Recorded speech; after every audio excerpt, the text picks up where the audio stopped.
Yo, Shortbox Nation, this is Botter, and I'm here to tell you right now that con season starts early this year with the return of Northeast Florida's premier anime, comic book, and sci-fi event, Collective Con. That's right, Northeast Florida's largest pop culture convention returns for its 10th year on March 8th through the 10th at the Prime Osborne Center in Jacksonville, Florida. 10 years of Collective Con, they're pulling all the stops out to make sure this is a can't-miss event. And the guest list they got going, don't even get me started on the guest list. I mean, they've got A-list celebrity guests and voice actors from some of your favorite movies, anime, and video games like Elijah Wood and Sean Ashton, Ray Park, Trisha Helfer, Ross Marquand, Max Middleman, and Bo-Katan herself will be there, Katie Sackhoff. Tell me what other convention is giving you the opportunity to meet Frodo and Sam from Lord of the Rings, Darth Maul, and One Punch Man all under the same roof. Only at Collective Con. And if you're looking to get some of your favorite comics signed, or if you want to get an original sketch from some of the best comic artists in the world, well, you're in luck, because there'll be plenty of comic and creator guests there, like DC comic artist extraordinaire Clay Mann, Harvey Award-nominated illustrator John Taylor Christopher, Marvel and DC cover artist Chris Stevens, and acclaimed Star Wars author Timothy Zahn. They'll all be at Collective Con this year. And if you're looking to bring the family, or if you want to make a weekend out of it, you're in luck, because there'll be so much going on at Collective Con that weekend in the form of vendors, fan panels, video game tournaments, cosplay contests, after parties, and a bunch of fan events. You can purchase single and 3-day weekend passes now using the link in this episode's show notes, or by going to collectivecon.com to book your tickets and hotel. Buy your tickets now, and I'll see you at Collective Con, March 8th through the 10th. Now let's start the show. In this episode of The Short Box. I'll just backtrack. I started this comic book store because every comic store I went into before I had this place, I couldn't tell if they gave a shit if I was there or not. People legitimately want a place to escape life. That's what I was saying. Life is hard. Everyone needs an escape. And that's what I think the whole point of a comic shop is supposed to be. But what I will say about comics in general is that we've never had better writers or artists who want to make a living doing this.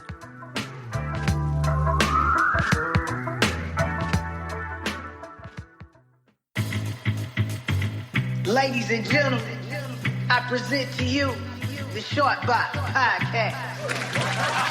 Season 9. What's up, dude? Yo, check this shit out. About to drop that comic book talk show that brings you the best. The Short Box Podcast is recorded live from Jacksonville, Florida. Yo, Shortbox Nation. Welcome back to the podcast. Thanks for joining me, and Happy New Year. I hope the holidays treated all of you very well, and I hope you're already off to a good start in this new year. I know I'm excited for what this new year will bring, and I'm glad to have listeners like all of you along for the ride. Now, if this is your first time tuning in, welcome to the show. My name is Botter, and this is the Shortbox Podcast, the comic book talk show that brings you the best conversations about comic books and pop culture inspired by comics. This is episode 414, and despite it being the official first episode of 2024, this episode will actually serve as an opportunity for all of us to take one last look back at 2023 and acknowledge and highlight all the best comics and moments from that year. So what I'm saying is, in true Shortbox fashion, I waited until the very last minute to turn in my homework. So this is basically a best of year episode. And helping me with that task of recapping a whole year in one episode is Ben Kingsbury, who you just heard in the intro. Ben is the owner of the award-winning comic shop Gotham City Limit, which is not only located here in Jacksonville, Florida, it's not only my personal local comic shop, but they are also the official sponsor of this here podcast. Many of you will also recognize Ben's voice because he's also the voice of our Fistful of Comics segment. You know those energetic and wacky voicemails we play when we give our comic picks of the week? That's him. That's Ben. So with Ben's help, we're talking about our favorite comics, our favorite creative teams, the surprise sleepers and breakout titles of 2023, and we're discussing the comics coming out in 2024 that we're most excited for. Ben also breaks down the best-selling and most pulled titles in his shop and reflects on the lessons he's learned this year as a comic shop owner, which, to be honest, is my favorite part of this whole conversation. Ben is an open book. He wears his passion for comics and the industry on his sleeve. So getting to hear him talk about running a comic shop and what he's learned through the last 6 years of keeping Gotham City Limit open It's good stuff. The other fun thing to note about this episode is that it was recorded at Gotham City Limit. So if you want to watch this interview unfold, or maybe you're just curious what the shop looks like inside, be sure to check out the uncut and extended video version of this episode over on the Shortbox YouTube channel, which is linked in this episode's show notes. Speaking of the show notes, you'll also find timestamps for the different topics we talk about and links to all of the comics and titles that we talk about, just in case you want to take a look for yourself or if you want to add them to your reading list. With that said, you're in for a great interview. That's all I could really say. I couldn't think of a better way to kick off the new year than hanging out with Ben and talking about comics in the industry. I don't think any more preamble is needed. Let's go ahead and start the show. Here we go. You know, Ben, I feel like you are this has been overdue. Now, I said in the intro that you are the voice of our Fistful of Comics segment. You know, I think we try to do that at least twice a month. So longtime listeners are definitely familiar with what you got going on and you know, the passion that you've got for comics. But this year, you know, I wanted to have one last recap and look at the year. And I figured, you know, who better to have than you? It's a fun experience because I read so many comics. Yeah, you do. I'm sorry for interrupting. You told me today that you finished the entire Invincible series, not just like the first volume or compendium. You read the entire series this year, in addition to everything else you read. 147 issues. They put them in 3 compendiums. So it makes it very easy when they have those whole books. You don't have to hunt down individual ones. But because of the popularity, I mean, I'll just backtrack. I started this comic book store because every comic store I went into before I had this place, I couldn't tell if they gave a shit if I was there or not. You know, and then people don't, their wives, their husbands, their brothers, their sisters, whoever they live with, they don't want to talk to them about the coolest new comics. People legitimately want a place to escape life. That's what I was saying. Life is hard. Life is a comedy or a tragedy, depending on how you want to look at it. Everyone needs an escape. And that's what I think the whole point of a comic shop is supposed to be. But I read so much. I mean, this morning alone, I think I read 11 comics that came out this past week. I legitimately try to read almost every new comic that comes out every week.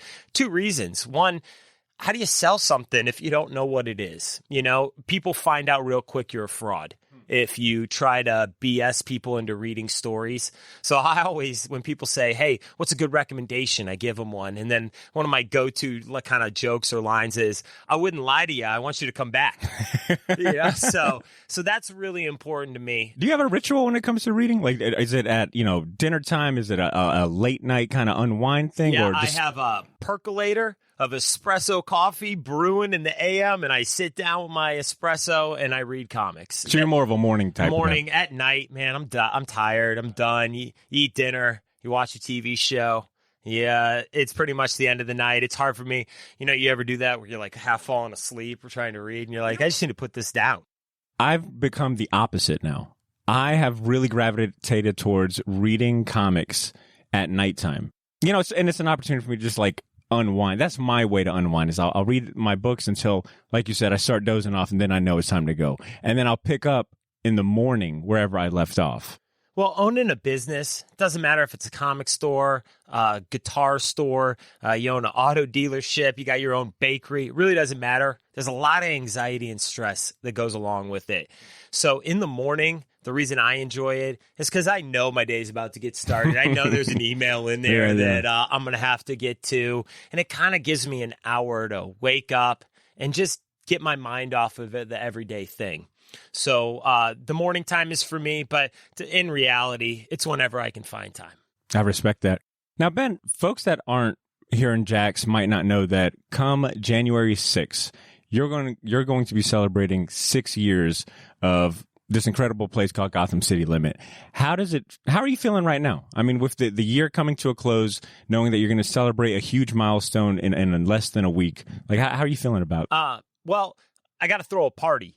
So a little panic, you know, just because I want to make sure I get it right. But the reality of all of these events, whether it's our free comic book day we do here, Batman Day, getting an awesome award, having something like our 6-year anniversary party, when I get to it, it's that's when you start thinking about, you know, all you put into it. It's hard to notice change in life when you're involved in it every single day. But when we do these big events, I get to go post old pictures. And that's when it really hits me. You know, we've been doing this for 6 years, but I break it up into 2 3-year leases basically in my head. The first 3 years, I had no fucking idea what I was doing. I mean, literally, I read comics, but I didn't know how to run a comic store. I didn't even know how comics were really ordered when I first started. Obviously, there used to be an old shop down the street called Gotham City Limits. And the man and woman who owned that, he was going to retire and shut it down. I got my pull there because I'm 2 miles from here, which is very nice, by the way, being close to work. And he was shutting it down. And literally in my head, I thought, well, if they can keep this fucking place open, then I got to be able to keep a comic shop open, even if I don't know what I'm doing, just because of my love for it. And I'm a people pleaser. I really do like to try to take care of people. I think that's a big part of any kind of subscription business you're going to be a part of. And without the people, none of those awards matter. Like I don't win an award, or we don't win an award here because we're the best. We win an award because we've made the biggest influence on people and they were willing to go vote for us. Because that's how you win. You don't win by yourself. I mean, I created 25 different emails to vote from every single morning, but but how bad do you want to fucking win? You know what I mean? So I wanted to win pretty bad. Pacer, theshopdog.com, you know, I mean, I did them all, baby. I respect that. Yeah, so, I mean, that's really... But like, that was only 25 out of probably 1,000 votes, man. Come on. Right. But so, like I said, I break this down into about 3 years. The first 3 years was learn the business. I mean, I was a newbie. I embarrassed myself a couple times with customers. I can think about specific moments when I first opened where I thought I knew what I was talking about, or I thought I knew what I was doing. I mean, shoot, now DC does incentive variants. When I opened this place, DC did not do an incentive variant. It was not a thing that they ever did. They did an A and a B cover. And now they have morphed into these monsters of retailer exclusive incentive variants. So the first 3 years was me by myself in here. You know, the desk used to be back in the back of the shop. I used to have a couple pinball machines. This place used to be pretty empty. There weren't all these giant bookshelves and all this cool product in here. And that's where my focus was, learning how to run a comic shop, or what would be successful and might work. And then the last 3 years is I really feel like where the growth has been. And it's because I've gotten some amazing people. I mean, you know, Friendly Neighborhood Jonathan. He's the best comic shop employee, period. I couldn't ask for anybody who cared more about comics. I mean, that's one thing you want when you're a comic shop owner. Get a comic addict, because he's got to show up just for his pull, right? So he can't say no, even if he's feeling tired. Like, no. So I think that's the difference in the 3 years, or in the 6 years that we've gone through. And now every single time, every single month, I'm just blessed and lucky to have this place. I can't believe we're going into 2024 already. The holidays seem to go by so quickly. Man, ain't that the truth? You know, it's before I know it, it's December 31st. We're moving and grooving, rocking and rolling into 2024. And I have a personal saying, and that is, if you're ripe, you're rotten, which means we're not ripe. We're not even close to ripe. Like, I might be good at selling comics. I might love comic books. I might love having a comic shop, but there is a lot of room for growth for us in here. And so, you know, for that, in that aspect, I mean, I cannot wait. I literally wake up every day kind of excited. I mean, this is my happy place. When I leave for a couple days, 4 or 5 days, and I come back, man, I cannot believe how much I actually miss just being in here talking to people. You know, I tell people all the time, I say, they start interrupting me while I'm talking. I was like, I pay $2,000 a month in rent so I can talk, all right? Not for you to talk. This is my happy place too, so. Look, I want to take a huge step back, because I don't think I've ever heard this from you, or this story from you, but what is your first conscious exposure to comics? What's like your first memory of reading or holding a comic book? It's crazy because it's tied to trauma.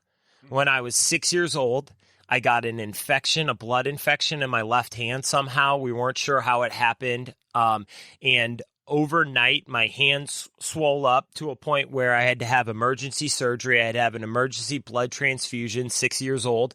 I was in the hospital for for 5 days, and my mother brought me Transformer comic books. This is 1985. So they were probably published by Marvel, right? Yeah, the Marvel book? back then. And to be honest with you, off the top of my head, I'm not even really sure. But she brought me Transformer comic books, and I think that was my first exposure.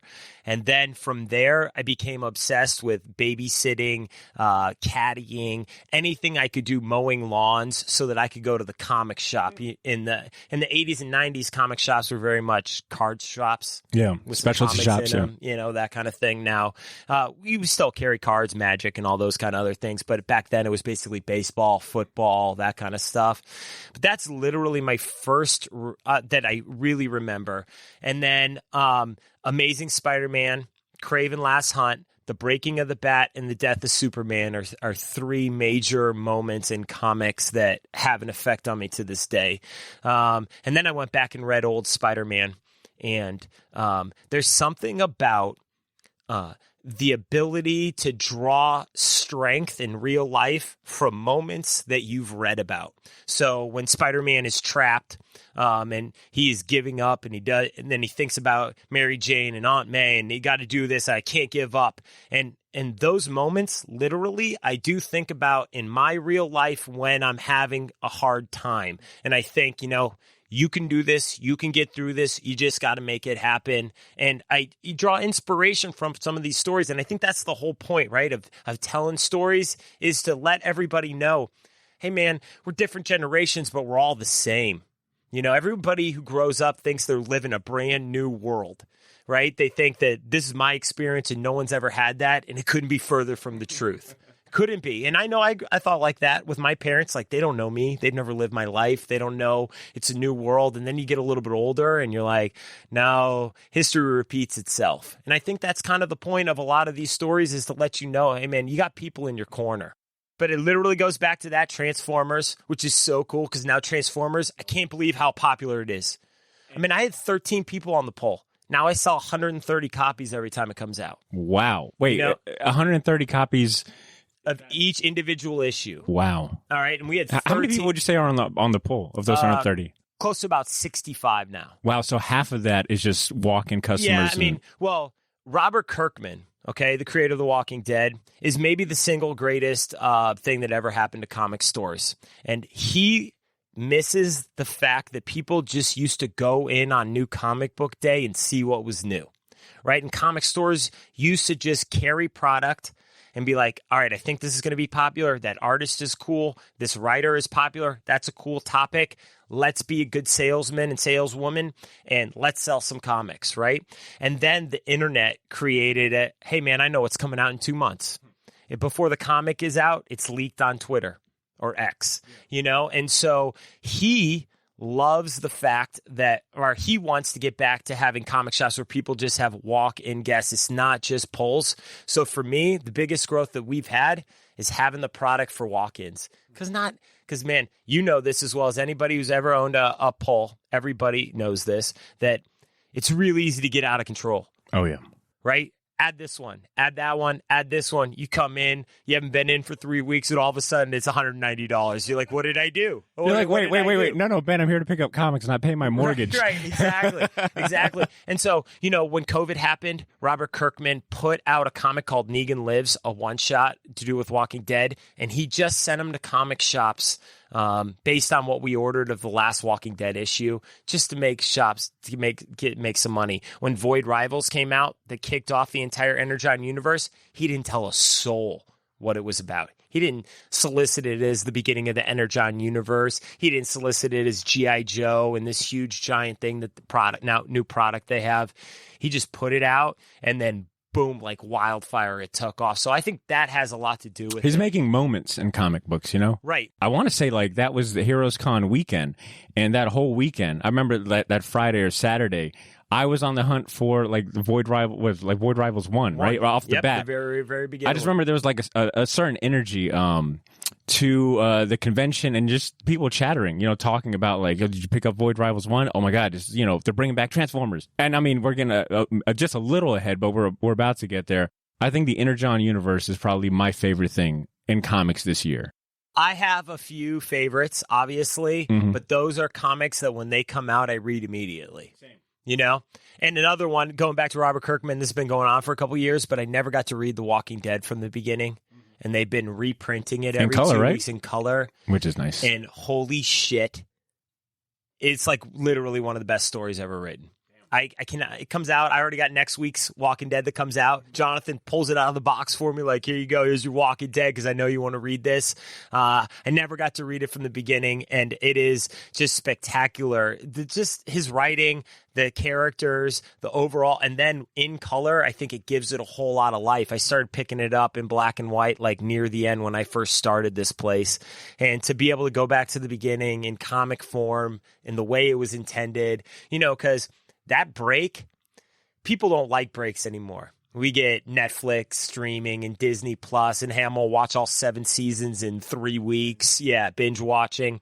Man, X-Files is my favorite TV show of all time, and holy smokes, I couldn't wait till the following Sunday. There was something about anticipation, about waiting, about, hey, it's coming. Oh, is this the week it's out? Oh, it's almost Sunday. You got to give yourself something to look forward to.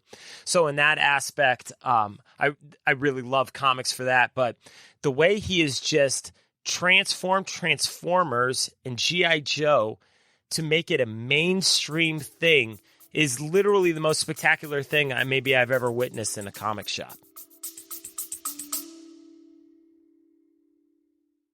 Yo, this is Botter. Sorry for interrupting this episode, but I'll keep it brief. I wanted to let you know about a massive sale we have going on over at the Shortbox Store on all of our merchandise and apparel. That's theshortboxstore.bigcartel.com. You can now save 20% off your entire order using the discount code YOO, Y-O-O. So if you've been waiting for the right time to finally buy that gauntlet snapback, or if you ever wanted to buy any of the shirts you see me wear on the podcast, well, now's your chance to get them for a steal. We still have a few sizes left of everything, but they won't last long, and once they're gone, they are gone. And then I mentioned that all of our apparel is screen printed on high quality material. None of that heat transfer or direct to garment stuff. Our shirts are some of the most comfortable ones you'll ever wear, and the hats look even better in person. So wear your support for the Shortbox Nation proudly, knowing that you're going to look damn good doing it. Get to theshortboxstore.bigcartel.com as soon as you can, and don't forget to use that discount code YOO, Y-O-O, to save 20% off your entire order. All of this information can be found in this episode's show notes if you want to get there faster.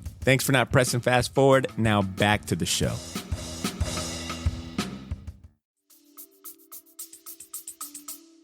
What does a comic shop owner's pull list look like? What's on your pull list off the top of your head? Like, how many titles? What's on your pull list? Okay, so now I collect specific series that I have a lot of interest in, but I read everything, right? So it's morphed. When I first started this place, 2018, true story, I pulled one comic of every single title that came out the entire year.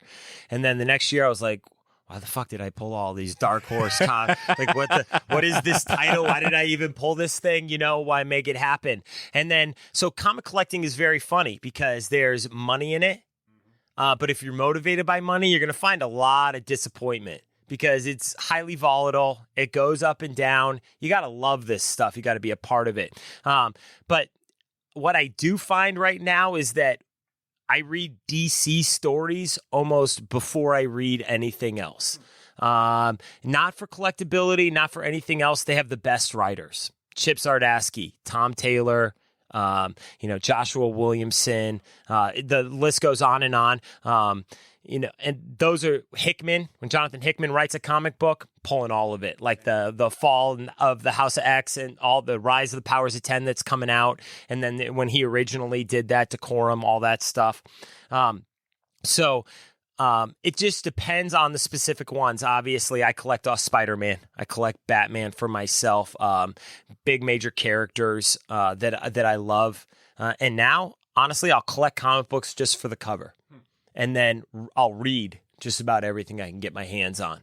Now, who are some of your favorite artists then? Well, I mean, it's simple. My favorite artist of all time is the Norman Rockwell of comic book collecting, and it's Alex Ross. All day. I read Kingdom Kingdom he's a top Come, 5 for me.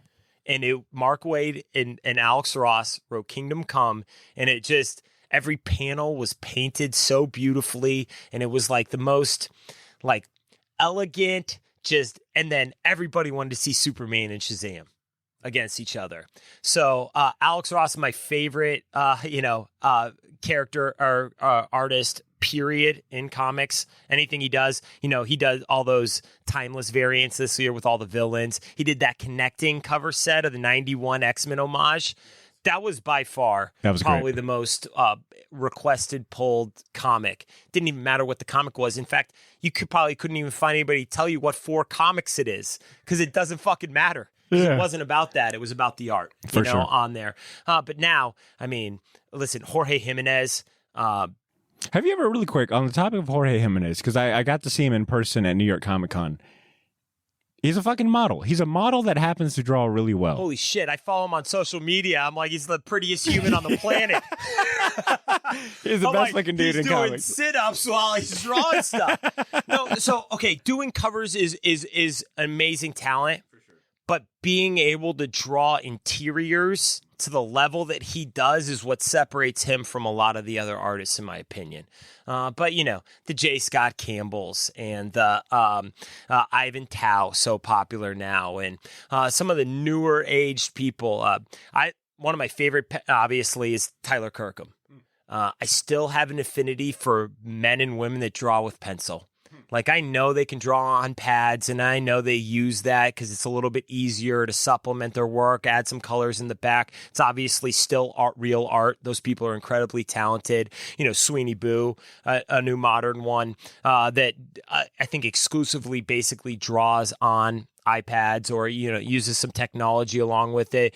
But, man, people that can draw pencil and ink, the Jim Lees, the Todd McFarlanes, even Rob Liefeld, he has such a fractured fan base. It's so funny. There's people that would die on the cross for him. You're right about and then that. Other people that just can't stand him because he picks fights with people on social media, so he kind of creates that. But Tyler Kirkham, he's done so many of our exclusive covers here. I've said it all the time. You might as well just hire Tyler Kirkham as he's basically a honorary employee. I have a real goal. that man's coming to my shop. Yeah, and we're going to blow it up. I mean, that's one of the things I really want to do moving into 2024. If you give me truth serum, the next step for me is I have some really cool relationships with some artists and writers, and now it's time to take this thing to the next level and start bringing them into Jacksonville. I know people talk to me about MegaCon all the time and Collective Con that's coming here into town, but what would really separate us as a shop and as a community would blow Jacksonville up a little bit. Let's just start bringing some of these guys into town, guys and girls into town, and let them meet some of these people who buy all their stuff all the time. So, that's one of the major goals for us here is to start having some of those people in there. So you don't have to go to MegaCon and pay $125 and stand in line for 3 hours. Because God knows I fucking hate standing in lines. I literally as an adult now, they can't get me to go to Disney World anymore because I'm just not going to stand anywhere for 15 minutes for a 2-minute ride. I co-sign both of that. I'm not a big fan of lines, and if we can bring amazing comic book talent to Jax, I'm all for it. Ben, real quick, before we get into talking about 2024, I want to go ahead and go through some of these categories for, best of year. We're talking best of year in 2023. So I've got a few categories. Some of these are just your standard best of year categories that most people will be familiar with. I sprinkled in a couple of unique ones for the shop and for yourself. But let's go ahead and tackle the first one I've got on here. Favorite single issue of the year. And I phrase them as favorite because I firmly believe, you actually might be an exception to the rule. Because when it comes to best of year lists, I don't know. I look at those a little funny because I'm like, unless you've read everything with a critical eye, then it's not really you know what I'm saying? It's it's kind of hard to say that this is the best comic of the year because it's well, did you read everything? How are you gauging that? But you actually might be an exception because you've read probably every single comic. So when you think favorite single issue of the year, what comes to mind? Well, so it's funny you bring it up like that because, obviously, when you gave me a couple of the questions to kind of give me a heads up about what we might be talking about, it's hard to remember if it's this year or not, right? So you start thinking back on stuff and it ends up being a little bit more modern. So then as a good comic shop owner, I go online, I start searching comics of 2023 and try to get some opinions from some other people and realize there's a whole lot I didn't read. What's the Enfield Gang Massacre? That Texas Blood. Yeah. That is one story that people die on a hill for. When that Texas Blood came out, and then now the Enfield Gang Massacre, a lot of people have really strong opinions about it. It's nothing I ever read, so it's something that eventually I need to get back to. But 2 comics really stand out to mind because they kind of caught me off guard. The first one came out about a month ago. It had no press at all. It was John Ridley, if I'm correct in saying his name, and it was called Ministry of Compliance. And it's 60 pages. It is no ads. I didn't know anything about it. They put out very little information in terms of like solicitation. Just kind of was one of those. And when I read it, it blew me away. In fact, that week, I think every time, I have a pick of the week in here, but every time someone asked me, I would say, this is literally one of the best comics I've ever read in my life. Wow. And I'm a little worried because how comics are. You read one, and then you get to the second issue, and you're like, wait, is this the same story I was reading from the first one? They don't always just pick up where it left off. But it had so many twists and turns in it. In the first issue, it was well written. He jumped right into it. And it's got a little bit of a extraordinary sense to it in terms of like it's not just focused on planet Earth. And so it blew me away. I read it because it's a brand new comic. And then it was like my singular goal to get everybody who reads comics to read it. Because every single person who I did end up recommending it to came in here and talked to me about it. It was that good. And then another one that came out, and it's crazy because they do so much Batman that it almost is like overkill. In fact, if I had like one thing for 2024, it'd be like, do less Batman, right? For DC, is like, come on, man, you got so many cool characters. Yeah, I think that's applicable every year. Right, yeah. It's just like, they're like, Batman sells, so make another Batman. But Batman, Gargoyle of Gotham. It came out on Batman Day week this year, Raphael Grandpa. Holy fuck. Man, he redrew Batman. It's a year one style story with Batman. So his cape and cowl are so cool. The artwork is very unique. In fact, there's a new villain in it called Crytoon, which when I first heard Crytoon, I'm like, oh my God, how fucking cheesy, right? But then it's like this old school animation, like think Steamboat Willie, like black and white, where animation started. That's where this villain kind of gets his MO from. And it's a Bruce Wayne year one.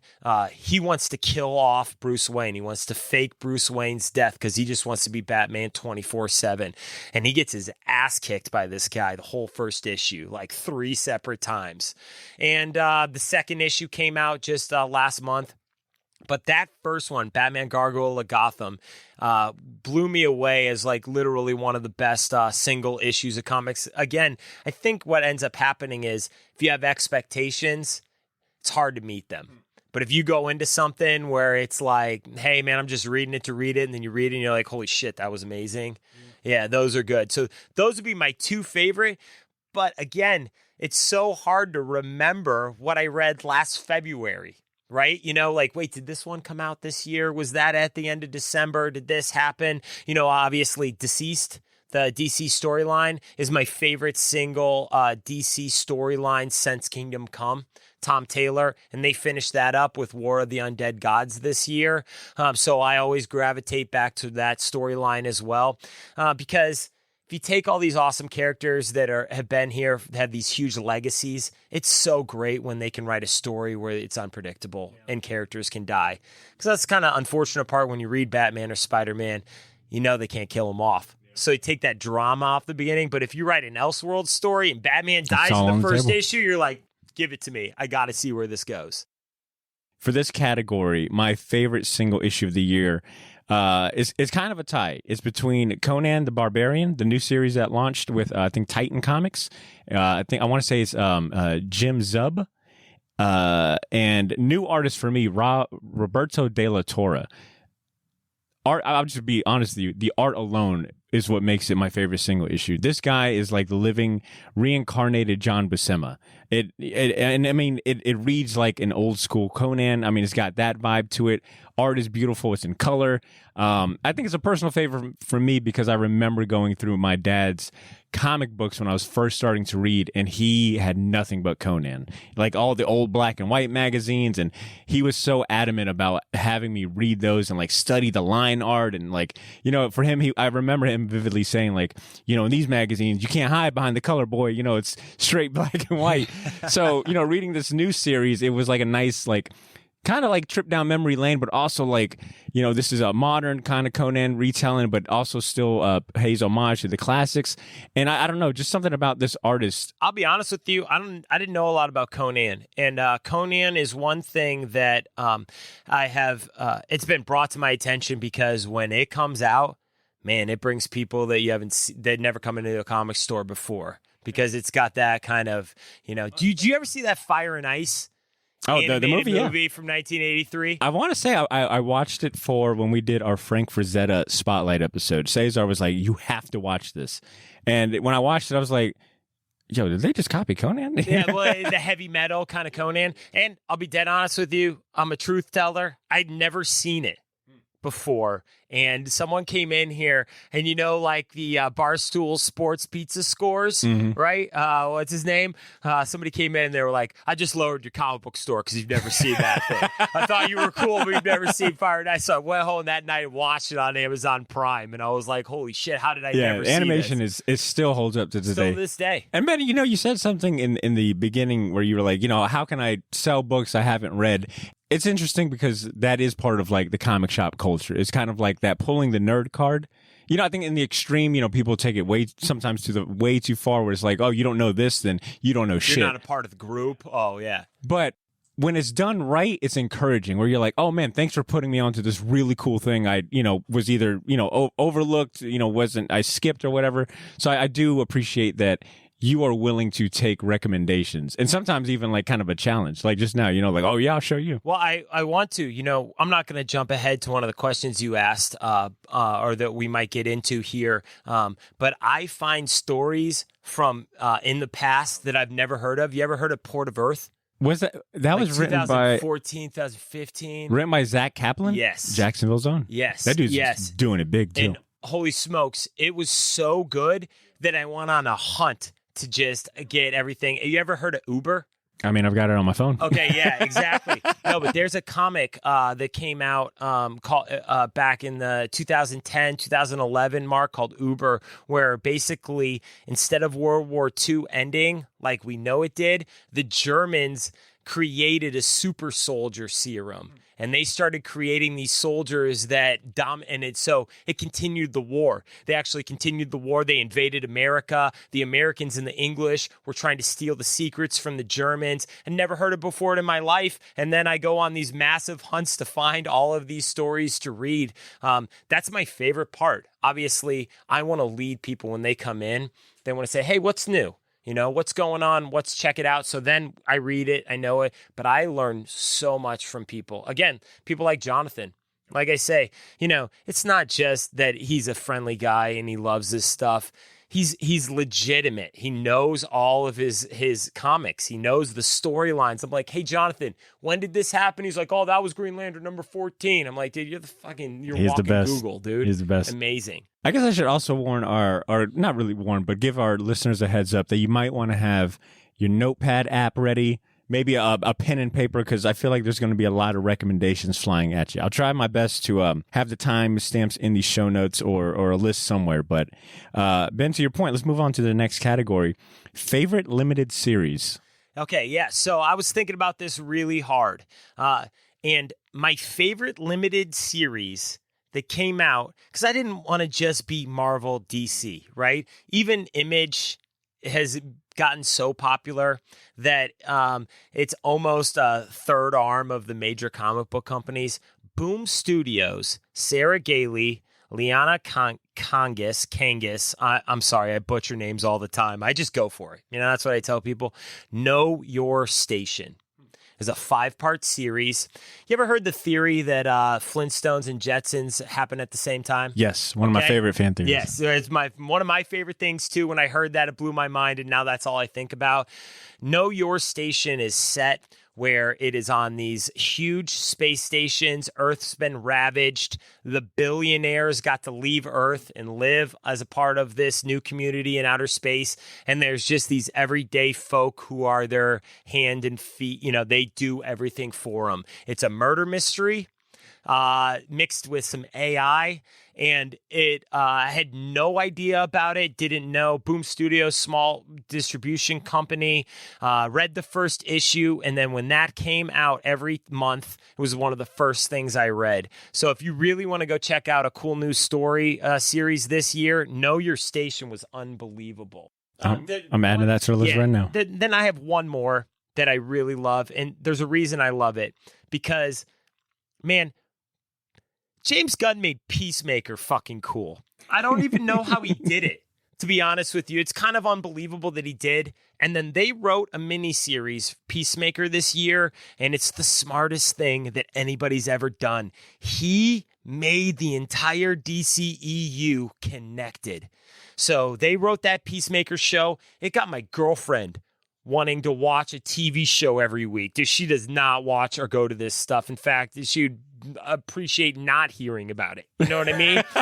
And that Peacemaker comic series that they wrote was like I was hearing John Cena in my head. Are you talking about the Kyle Starks one that came out? Yeah, recently. Yep, the 6-part series, Peacemaker Kills, or I know which one you're talking about, and I'll look it up here. Yeah, I can't remember the title off the top of my head, but because of the obscurity of a character like Peacemaker in general, and then their ability to write comics that matched the TV show where you could literally hear the characters in your head, I couldn't wait for that. It was amazing.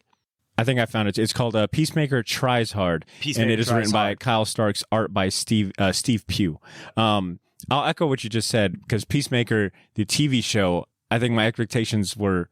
No, actually, my expectations were pretty high, because I love the last Suicide Squad movie. It's probably one of my favorite superhero movies ever. And that won Blythe over, but she did not believe that the Peacemaker TV show was going to be, worthwhile.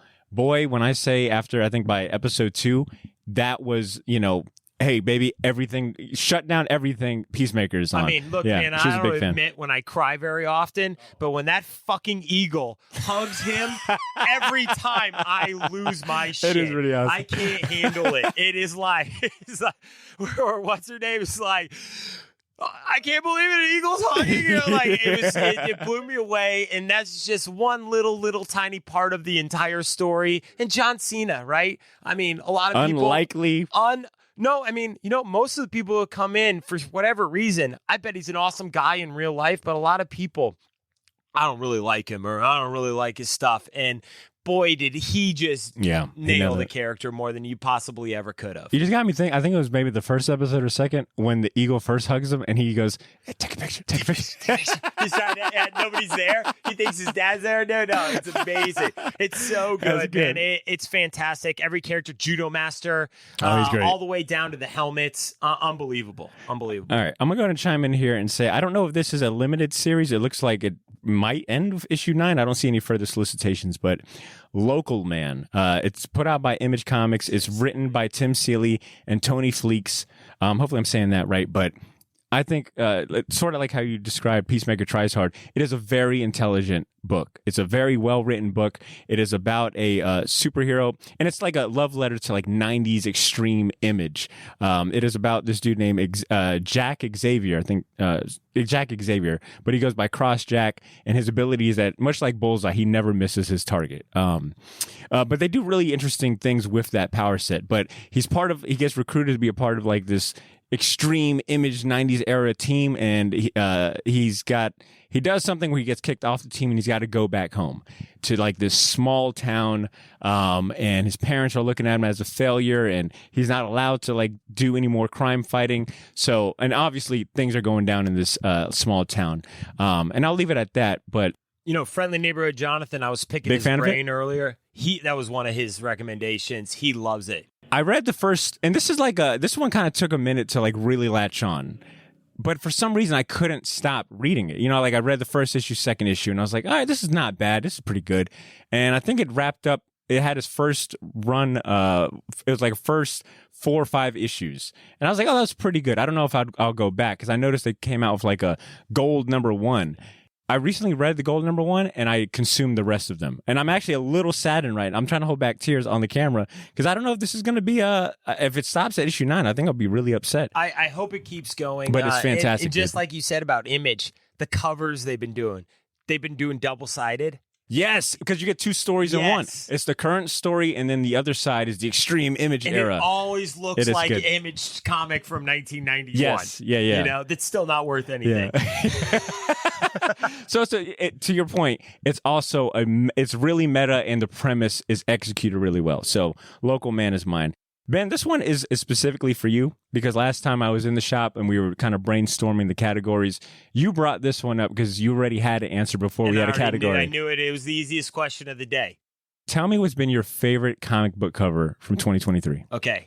It's simple. It came out last month. It's Fantastic Four number 13. I already prefaced it by telling you that the Norman Rockwell of comic book art, Alex Ross, is my favorite.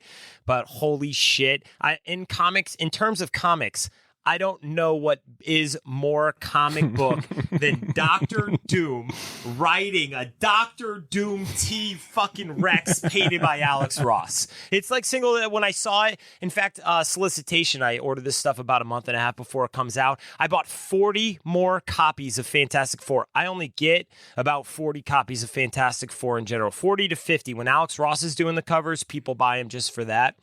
So it'd probably sell about 10 or 15 more. I got 40 more copies. I got 100 total copies of that cover, and I sold every single one of them in the first week. Wow. Simply because of the cover. I can't even tell you what's in the fucking issue. Honestly, I can't even remember. I've been reading Fantastic Four. Is that cool? The kids got teleported out for a year. They're back. Ben Grimm, blah, blah, blah. Alex Ross painted Dr. Doom riding a T-Rex as Dr. Doom. The T-Rex has a Dr. Doom cape on it and a mask. He's shooting lasers, and actually, now that I bring it up, he is actually riding a T-Rex in that comic. So it is not just the comic book cover, but it's when I saw it, I knew I was going to sell it month and a half before it came out, and then when it came out, I sold it like hotcakes. It's easily my favorite. It's the first thing I think of. I bet there's 100 other ones. If you brought one up, I'd be like, oh shit, I forgot about that, or oh, what about this cover? But Alex Ross painted Dr. Doom riding a Dr. Doom T-Rex. I mean, I think every little boy loves dinosaurs anyway, and easily my favorite comic book. In fact, I've tried so hard. I have no footprint on X, okay? Like none. I got like a couple hundred people that follow me. I focused more on like other social media platforms. I've tried so hard to be like, what's your favorite comic book cover of the year? We'll start. You know, one of those posts? Yeah. And I get no fucking engagement. I get nobody to even share one thing. I get a couple likes on my thing. I just kept throwing that picture out there. I went on other people's X accounts, and every time they asked what your favorite cover was, I kept posting that thing. Like, spreading the gospel. It's the one that is in my head, and that's my winner of the year. I have 3 copies personally for myself of it. How crazy would it be to own the original art for that? No, man, it's okay. I actually have a goal in life to own a original piece of artwork of Kingdom Come. Oh, wow. From Alex Ross. That'd be epic. They go for 20+ K, you know, and I'm just not in the financial position in my life where I need to be dropping 25K on a piece of artwork. You know, I bought original art from our exclusives from Tyler. When we did the Moon Knight, when we did the Amazing Spider-Man, you know, that's one of my single favorite covers of all time, the ripping of the spider suit that we've homaged a couple different times in here. And I bought that original art, and they're $4,000 or $5,000. And every time I spent $4,000 or $5,000 on original art, I was like, what the fuck am I doing? but I'm like, I gotta do this. I gotta do For this. sure. You know? Yeah. You know, that was a little special because it's tied to the shop. Right. And it's my exclusive one. But yes, owning any, now I really do like that, man. Owning comic book art, original art from actual comic book covers is like such a cool. That's definitely something I want to get into, but I'm timid because of that exact same reason. I've seen like what those prices go for, where they can go. And it's not easy to flip. So it's not like something that you hold on to and then you're like, oh man. So 2 years ago, I spent $12,000 on AF-15, Amazing Fantasy 15. And that in my head, I could sell that any day of the week. Yeah, it's an investment. But comic book art, while it is awesome, it's not something that you can just, oh man, I really need $5,000. Let me go try to sell this original piece of artwork. Because, those specific covers that I own now, I have a vested interest in them. They're in my shop. They're also first appearances, so they're very, very cool. They're just not easy. I'd probably have to send them off to heritage auctions. Original comic art is like a niche within a niche. There's not that many people that I personally know, and probably safe to say for you as well that collect it. I know one person who has a pull here who collects comic art, original comic art, and he's been collecting Doctor Strange since the 70s. He gets, if Doctor Strange is, part of the cool thing about having a comic shop, and one of the reasons I think that we end up succeeding a little bit here is because of customer service. We talked about this a lot, but if Doctor Strange is in and he wants a copy of it, but he's got 2 kids and a wife and a job, and he can't go through original X-Men or some new title. And between Jonathan and I, we pretty much read everything that comes out every week, and we come in and we're like, ooh, grab one of those Doctor Stranges in it. Kind of an idea for cool. our pull customer. And I know he collects original Doctor Strange art, but he's the only one that I've met in the 6 years that tries actively. But if you think about it, that should be, that's the cream of the crop. That's way better than getting a first print of something at a 9.8. There's only one. Oh, yeah. And you got That's the one. Agreed. All right, let's move on to our next category, which is favorite creative team from this year.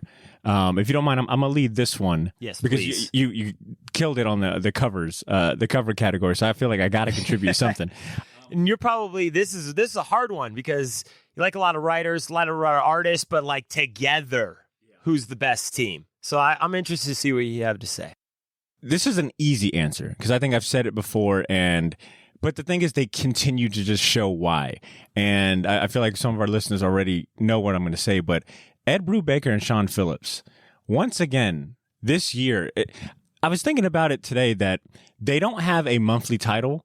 They're doing like this now. It almost feels like maybe quarterly, like these quarterly graphic novel drops. This year alone, I know they came out with Night Fever and then most recently Where the Body Was. And they might have dropped one in addition to that. I think those were the last 2. Okay, those are the last 2. Yep. I really like that frequency because it builds anticipation. The product that I am getting is probably, 3-4 months worth of comic books. Those graphic novels are about, 90 pages, give or maybe 60, 90 pages. And it's quality. It's a nice hardcover. It comes with those little art prints. And these two, the Night Fever and especially Where the Body Was, they just don't miss. They're like the best creative team in comics. They continually show you why. The story is amazing. The art tied together.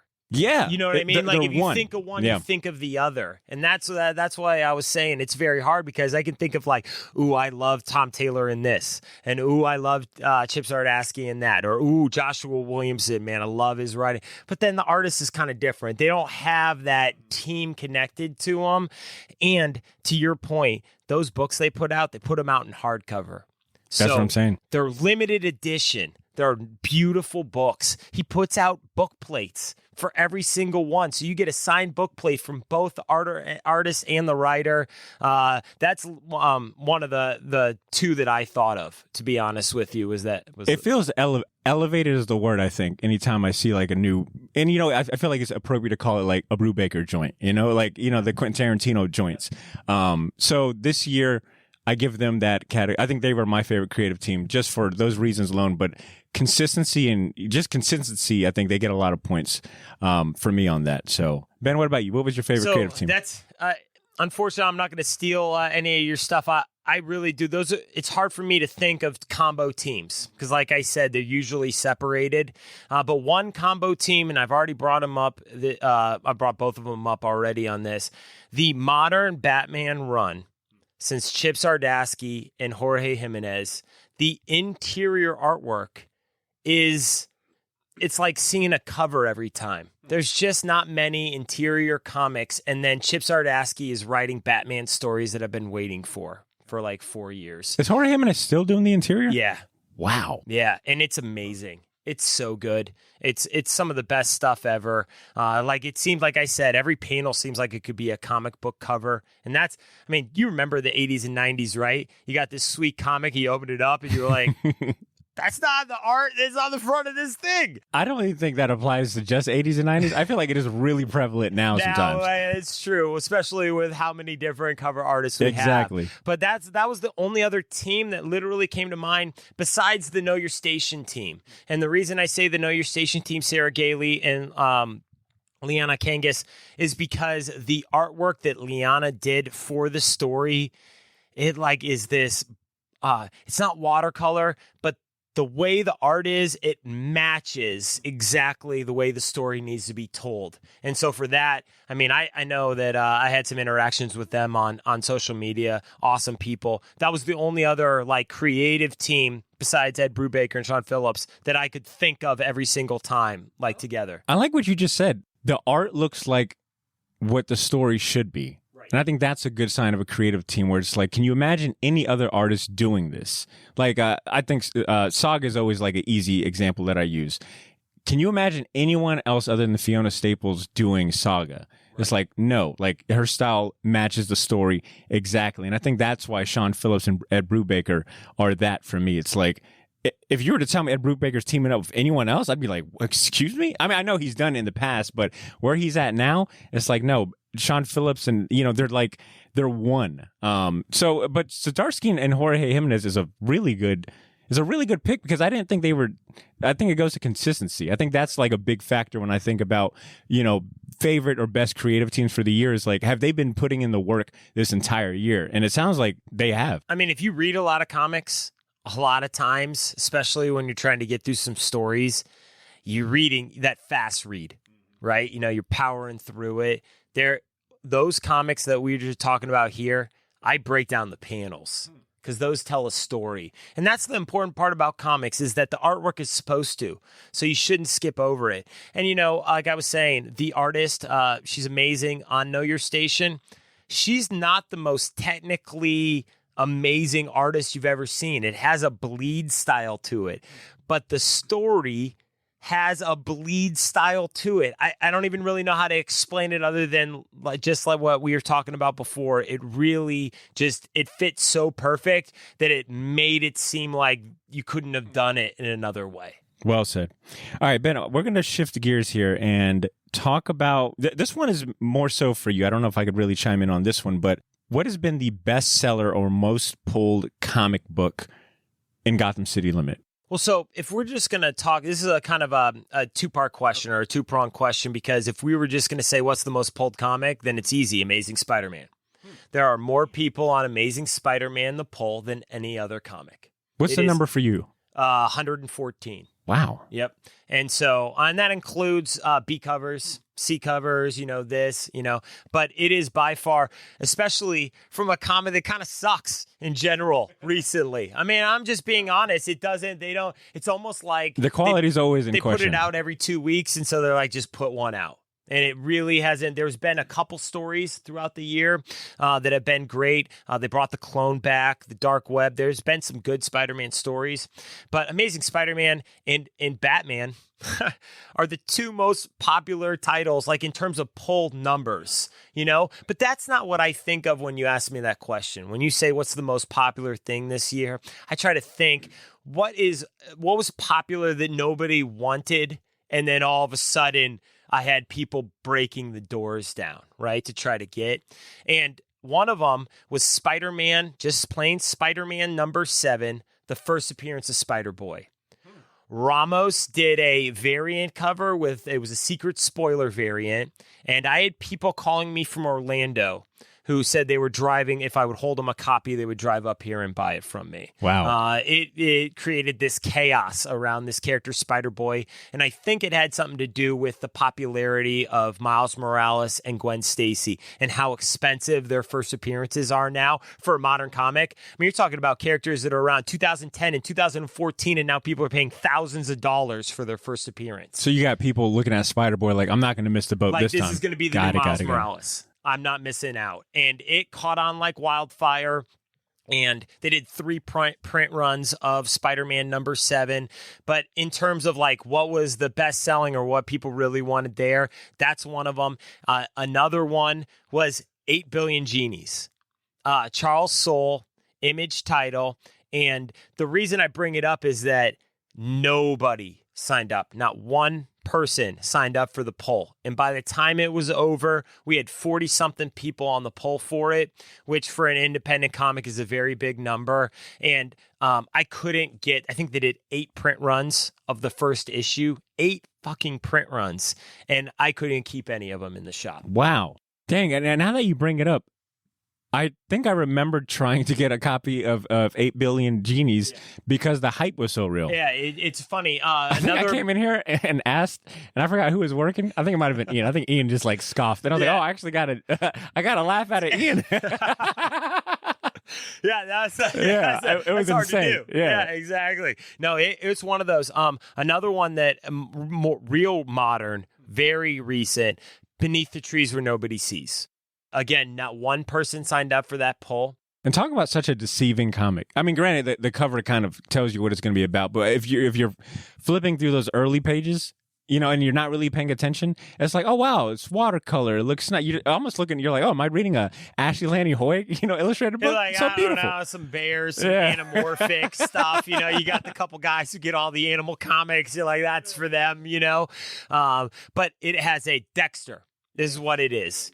To me, it very much is a Dexter murder mystery story. So the story's amazing. You want to read the story, but nobody signed up for that title. And then now everybody comes in looking for it. We're on the second print of the first issue. The second issue totally sold out. And that's when you know you have a really legitimate comic series, when the second issue sells out. Because everybody buys the first issue just in case. Damn, yeah, that's something me and Drew, when we used to work at the shop, that was something that we would always try to stress to people, especially like, folks that were just collecting for, monetary sake, is that the second issues were always extremely expensive on the aftermarket or secondary market. Because to your point, everyone gets the first issue, but that's when you could really tell, like, all right, where are the true believers? Well, so that's was a huge learning curve for me. When I started this place, I had no idea what I was doing. That's what I mean. I knew I could order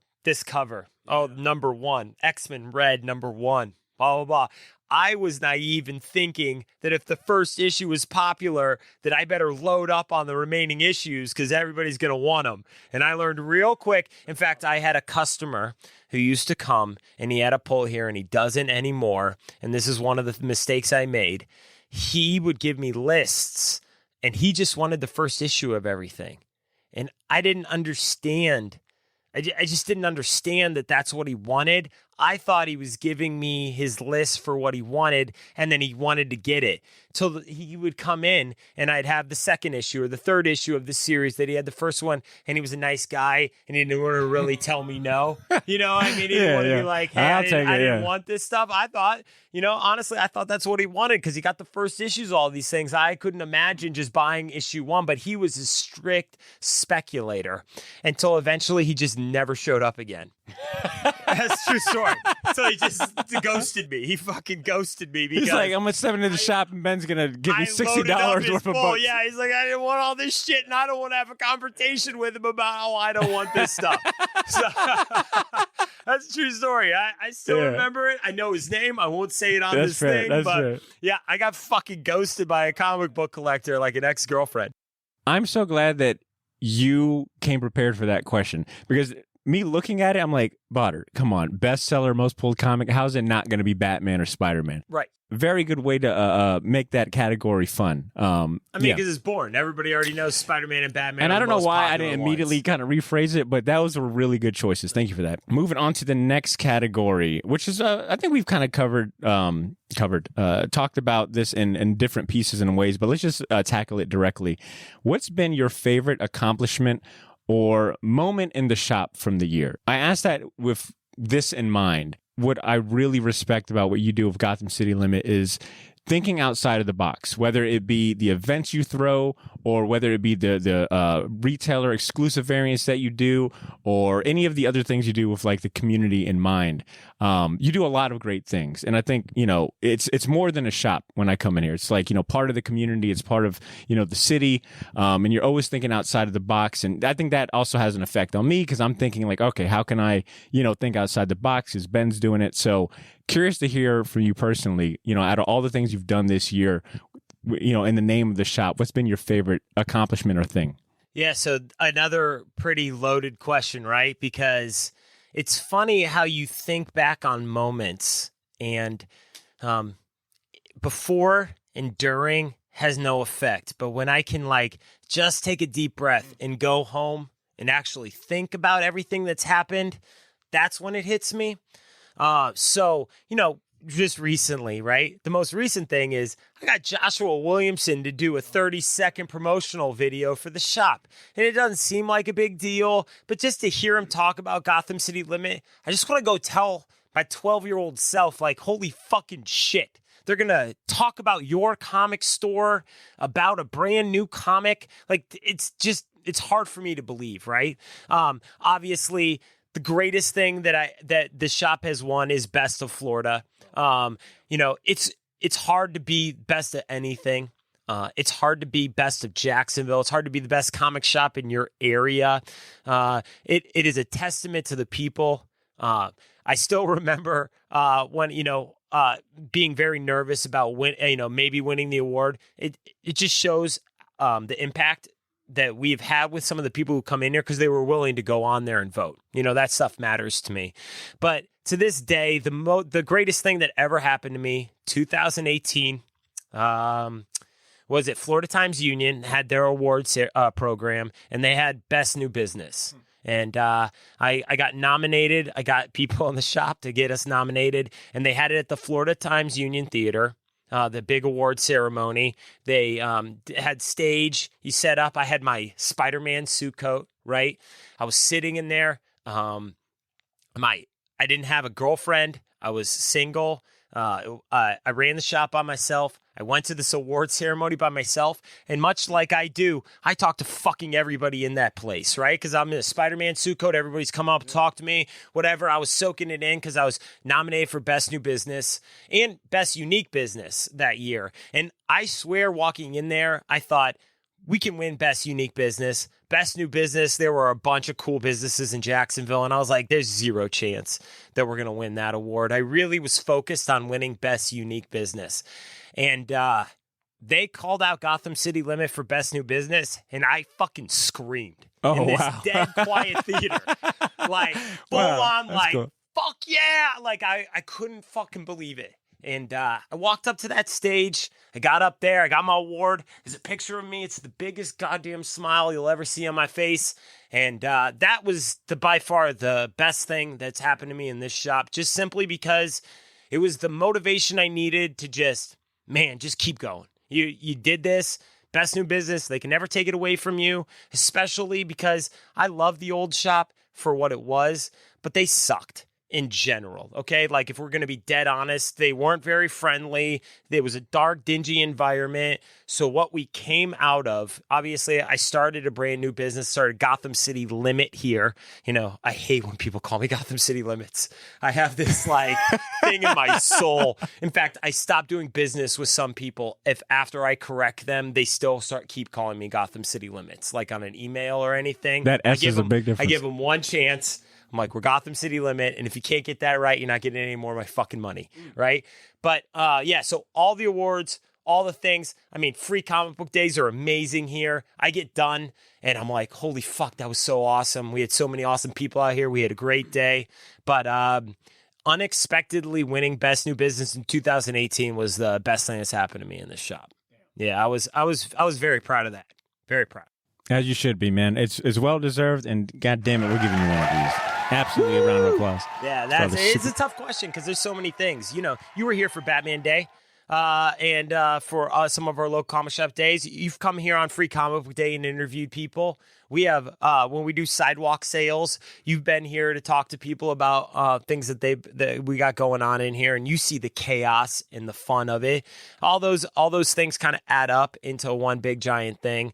But it's the people who come here that make the comic shop. I could sit here all day by myself, you know, reading comics. That's not what makes this place. It's the heart and soul is the locals and the people who come in, and hearing, you know, comic shops. You hear from people who are from out of town, who just stopping in, and they'll say something to me like, "Man, I wish I had a place like this in my town." And that's like my favorite thing to hear, because that means it's your first experience in my shop. You've never been here before, but this is what you were looking for. And I tried to set up a shop that I would want to go in. You just raised the bar. That was kind of the whole point. Well said. I love that. Thank you for sharing that, Ben.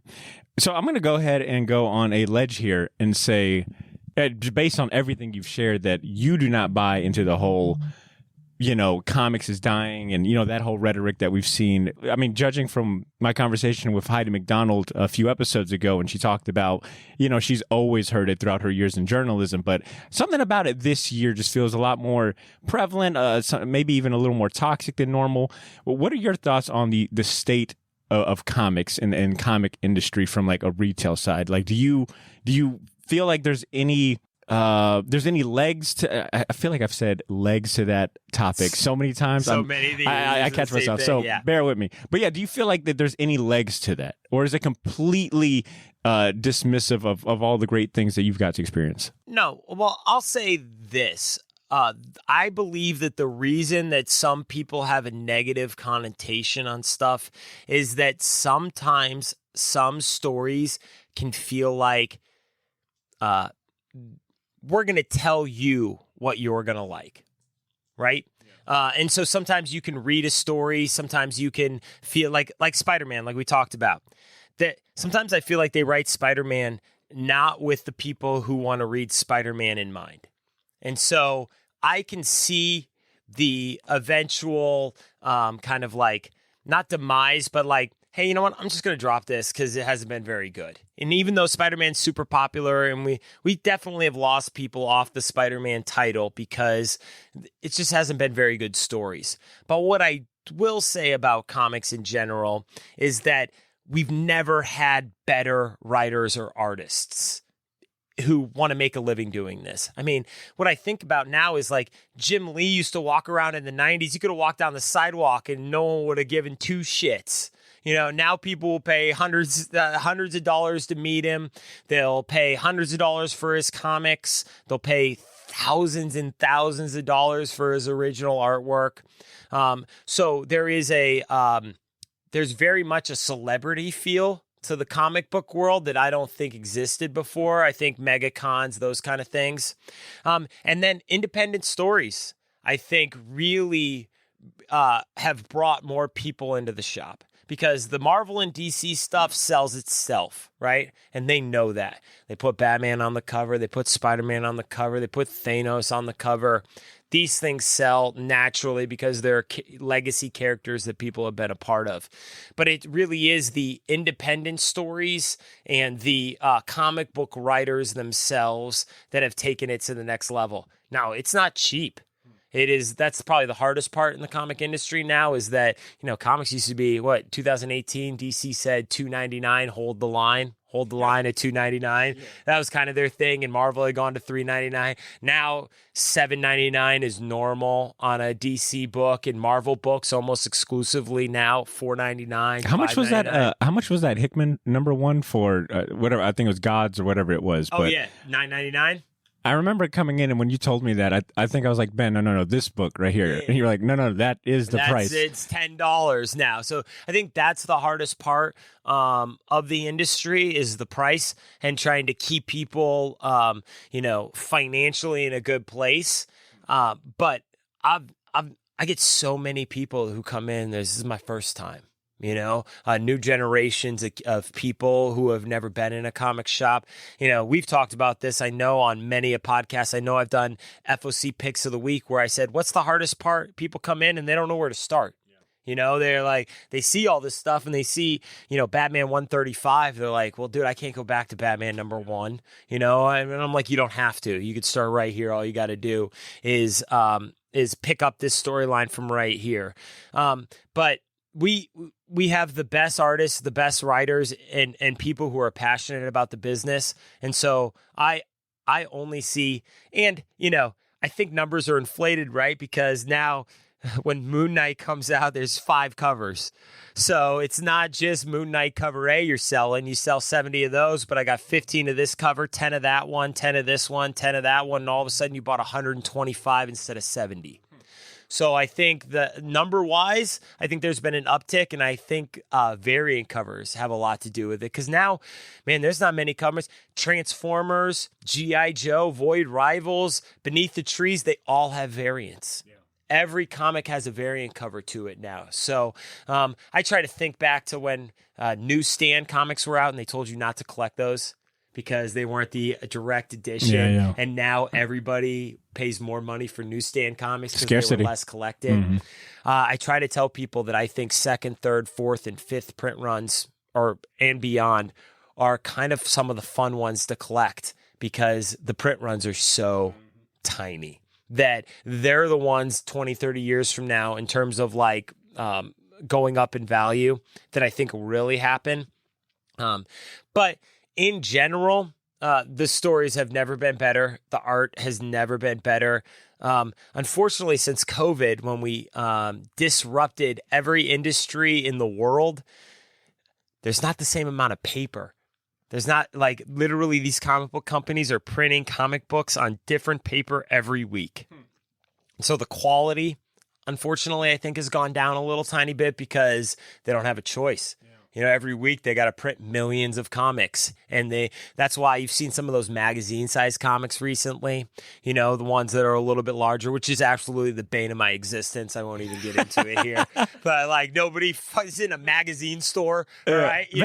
Can I admit, I remember when I first heard you say that about like DC Black Label being, magazine size, and I think even like you might have said something about distillery, and I remember thinking, damn, I really like these sizes. Yeah. Well, no, because it's cool for the artwork. It makes the artwork better, right? You get bigger, larger sizes. But it is a pain in the ass to store. But for a comic book shop owner, I can't even put it in a pull box. So it's very hard. And then I know there are great stories out there that I have 2 people in here that collect every single Marvel and DC comic that comes out. They don't have a pull list. They say every title of Marvel and every title of DC I want to cover A. That is so expensive. So I have 2 people that do that in here, and they don't collect those anymore, those magazine-sized ones, because you can't put them in your box. And simple as that. So you brought up some points that I feel like I've echoed here on the show as far as like the plus, comics aren't dying. It's really a matter of like, how can you say that when there's so much good writers, artists, so many good titles out there? You might have to do a little more digging, and if you're only looking at surface level like big 2, then yeah, you might be a little disappointed. But I think there's gems among those. But I know we've had conversations, talking about the headaches you go through as a retailer and on the business side. So I'm going to ask a question that I love because I've borrowed it from David Harper. I've heard him ask it on his show to retailers, and I always think it's a fantastic question. So shout outs to him. But if you had a magic wand and you could change one thing, or maybe whatever, a few things, however many come to mind, but one primary thing from a retailer perspective that would make your life easier and make comic books even bigger or even better to sell, like what would be that change you'd want to see in the industry? Okay, so it's one major thing. And you did not prep me on this question, so you put me on the spot here a little bit. However, it's one thing that Marvel and DC, I think, do pretty well right now that independent companies, and I call everybody not Marvel and DC independent, even though everybody's independent. It's kind of a silly title, but we always do that, the big two. A synopsis in front of the fucking comic book, because when a number one comes out, I sell out, okay? And then if I don't have any more number ones, no one's picking up an independent story. And I'm like, just put at the beginning of the second issue what happened in the first fucking issue. I'm watching TV shows that I just watched, and I watched the recap of the show I just watched because the recap gives me everything I was supposed to learn from the last episode. So recaps. Like, just off the top of my head, there's so many different things, right? I mean, price of comics, blah, blah, blah, all the little things, shipping comics. And that's the one that we've had numerous talks about, the nightmares of that. Getting them to the shops in good condition is obviously a huge one.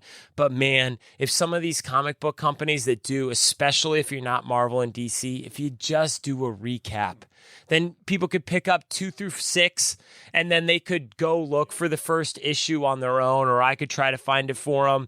But you could just pick up the story and start reading. And in between, a month in between comics, especially if you read all the time, you get the second issue and you're like, wait, what the fuck was the first issue about? I don't even, you know what I mean? Like, It's almost intimidating. You like want to go find the first issue and try to reread it because it's been a month. Real life has happened. Everything's gone down. So if there's one thing I could do, I'd put a recap in every single comic book of the previous issue. Just 2 paragraphs. Let me know what I need to know, and now I can move forward reading it. That is a great suggestion, and one that I don't hear echoed too much. I mean, to your point, you could have easily said, price of comics would help out, which, I mean, would, right?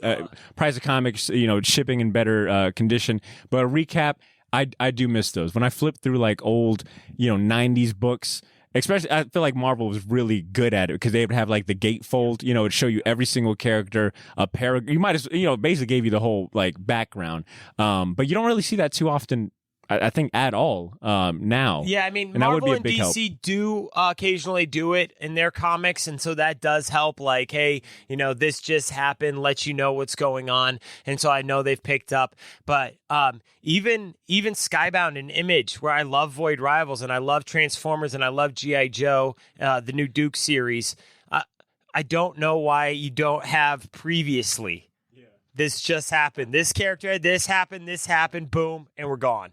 And now you can pick it up because that's the most intimidating part. You don't want to start a story in the middle if you don't know what's happening. And it's very hard to pick up a comic book in the middle and read the comic book and actually know what's happening because comics are told through words, but they're also told through the story and the artwork. So a lot of times something happens in the art that isn't in the story. And if you don't verbalize that to someone later on, they'll never know that That's a great point. Yeah. Wow. Excellent point. All right. Last but not least, Ben, we've been talking about 2023, recapping and in retrospect. When you look at next year or this year, when this episode comes out, 2024, what are the comics that you're excited for, that you feel that everyone listening right now should put that on your radar? Because, I guess this kind of brings us back to Fistful of Comics is, what are your picks for 2024? No, and it's kind of like, this is like a live segment of that, right? Exactly. You get to see how the magic happens. But I don't get to hit reset when I'm recording it. Be like, fuck that one up. Oh, I got to redo this. You won't use that one. Yeah, so there's a couple things. The first one that instantaneously came to mind was exactly what we talked about earlier, the Energon universe. Cobra. Now there's going to be a 5-part series, Cobra. The Duke one that you picked up today, and I'm not sure if you read it digitally, but the first issue, you know why it was so good?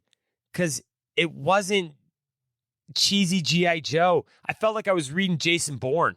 I was very surprised by the ending and how rather violent it was. Like, it was mature. Mature is a better word. Mature. But even the fight that he had in the warehouse where he saw some of the machines being built, it was awesome. Dude, the art was great. But I'll go back to Cobra is the first one that I'm looking forward to. I think it's January 17th.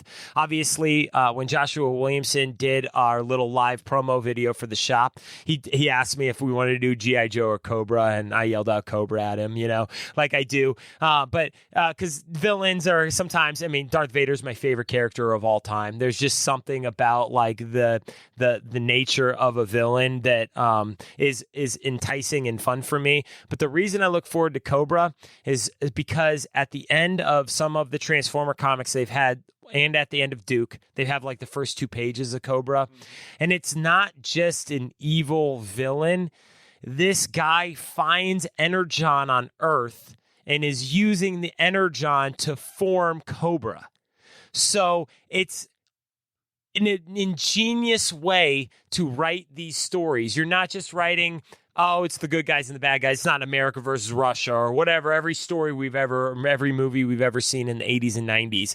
So I'm so looking forward to Cobra because even though I don't even know how they're going to do it, just the way that they preface it and the way that I read Duke makes me believe the Cobra series is going to be, the Cobra Commander is going to have a layer to him more than just that cheesy mask who yells out Cobra and kind of seems like a dimwit.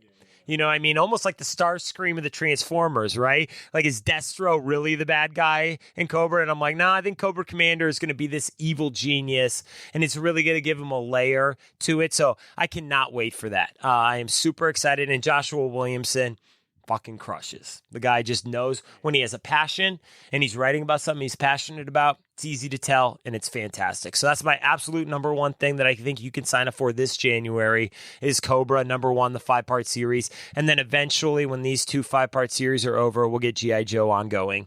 The next one that I'm thinking about, that I'm very excited about, is Thundercats Dynamite. And I love Thundercats when we were growing up. It's another one of those Voltron, He-Man style stories, but the buzz from people on Previews Magazine, I can't tell you how many people come in here and talk to me about Thundercats now. Or like, oh, can't wait for the Thundercats. Oh, Ivan Tao, have you seen that cover of Chitara? I'm like, oh, man, dude. So, like those kind of things. And so Thundercats, I don't even know what it's going to be. I don't know. I'm hoping in the same vein that G.I. Joe and the Energon universe has reinvigorated, because part of what Transformers makes it so good is that people are intimidated. They're like, they've been doing Transformer stories for 40 years. I don't know all the Transformers. I know Optimus Prime. I know Megatron. You might know Soundwave or a couple random characters, but like when people who know Transformers start talking to me, I'm like, holy shit, I do not know Transformers like you do. That's what I'm hoping that Thundercats brings, similar to what Transformer did, that they really modernize it and bring it to a new group of people. So I'm really looking forward to that. And then past that, the next one, Avengers Twilight. It's Alex Ross. It's Chip Zdarsky. It's coming out. Wow, this is new to me. Yeah. America, Alex Ross is doing the interior? I know he's doing all the covers. I'm not sure who's doing the interior. If he's paying, we'll have to look it up specifically. Well, you had me at Chip Zdarsky. Yeah, but Chip Zdarsky's writing the Avengers story, and everything Chip Z writes is great. It really is. The guy's got a passion for comics. He knows how to tell great stories. So Avengers Twilight coming out, I think, end of January, early February. That's probably the third thing that I say. Definitely, if not anything, the Alex Ross covers are fucking spectacular. Wow. Oh, wow. It's Daniel Acuna. I think I said it. Daniel Acuna. Yep. With Chip Zdarsky and Alex Ross covers? All right, sign me up. Yep. So those are my 3. Cobra, Thundercats, and Chip Zdarsky doing the Avengers Twilight. The only other thing that I would bring up, and this will tie into our last point, and we'll get into it on our last question, is the Ghost Machine universe that is coming from Image. I'm glad you brought that up. And I can't wait, because I didn't naturally read Geiger when it first came out. This leads right into our last question. But that universe, Junkyard Joe, Geiger, wow, is that stuff great.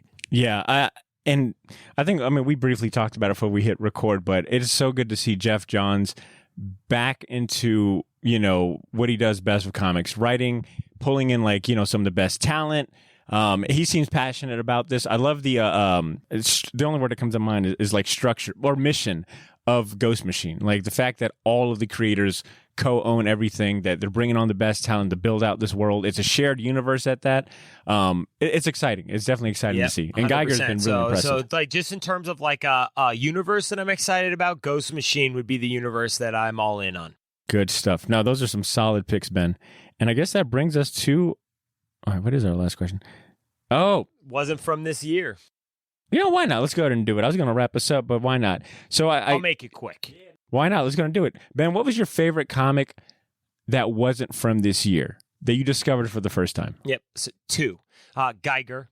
I sold it, but I didn't get too many copies, 20, 25, 30 copies, I think, when it originally came out, and it sold out. So I never got a chance. I sold my copy, so I didn't get to read it from the beginning, so I just never read it. And then somebody said, Ben, you need it. I picked up the trade paperback, and I read it, and it was like Fallout. I don't know if you ever played that video game. Which, by the way, the trailer for that animated or that live action looks amazing. Amazing. But Fallout Vegas. Because it's literally a guy who gets trapped outside a bunker, right? His family's in the bunker. He turns into this radioactive superhero. And such a badass design. Even the villain is in New Vegas, and he's like got a fucked up face, just like it was very much stolen from the video game. All right, I'm just gonna say it. All right, it very much stolen from the video game, but whatever. But it was fantastic to see it, and it was great. The layeredness to the villain or to the hero, his 2-headed dog. Obviously, I got a thing for animals,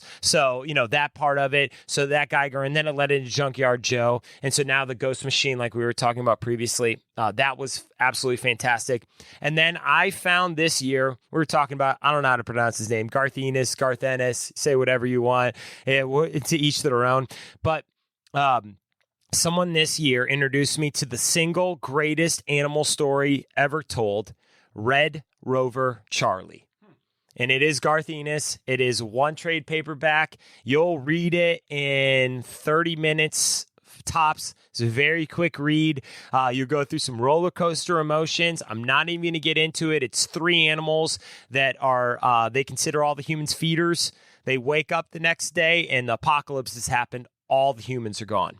And so they go on this adventure to try to find humans, feeders, whatever, and then they go into this giant world where they interact with other animals, good and bad. And it is the single greatest animal story. I keep buying it in trade paperback in volumes of 10. I buy 10 at a time, and I am sold out currently because when people come in here and they ask me for one story I think they should read, I give them Red Rover Charlie, and then they come back and they're like, that was fucking crazy, Ben. Damn. So that's it. That'll probably wrap up the story. You want a cool thing? Come to Gotham City Limit. I'll get you Red Rover Charlie. 35% off. It's the only thing I do better than Jeff Bezos. I sell fucking books cheaper than Jeff Bezos. So that's it, man. Always here. But that's leading into 2024, man. Read Red Rover Charlie, Garth Ennis, whatever, however you say the guy's name. He's fantastic. I love it. Yeah, it's good. That's some good homework to end on.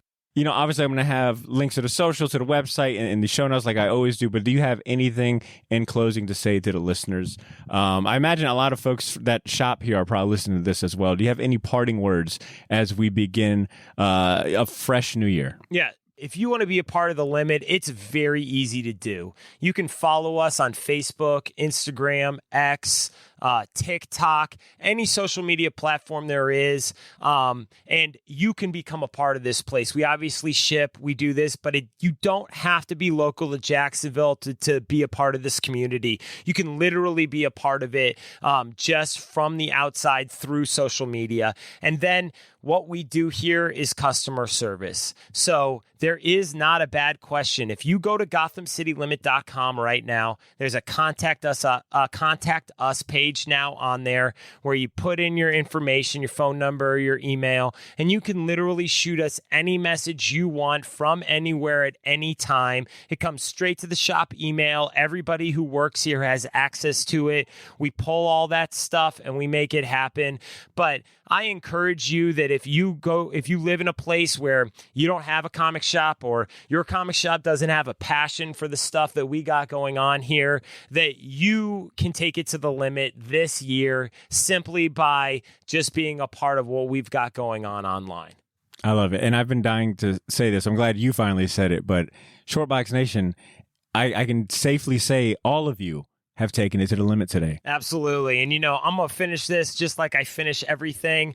Say, with great power comes great responsibility, and always take it to the limit. I love it. Ben, you've been fantastic. I'm glad we finally got to make this happen. Hey, man, you're an amazing guy. I really appreciate you stopping by. Hell yeah.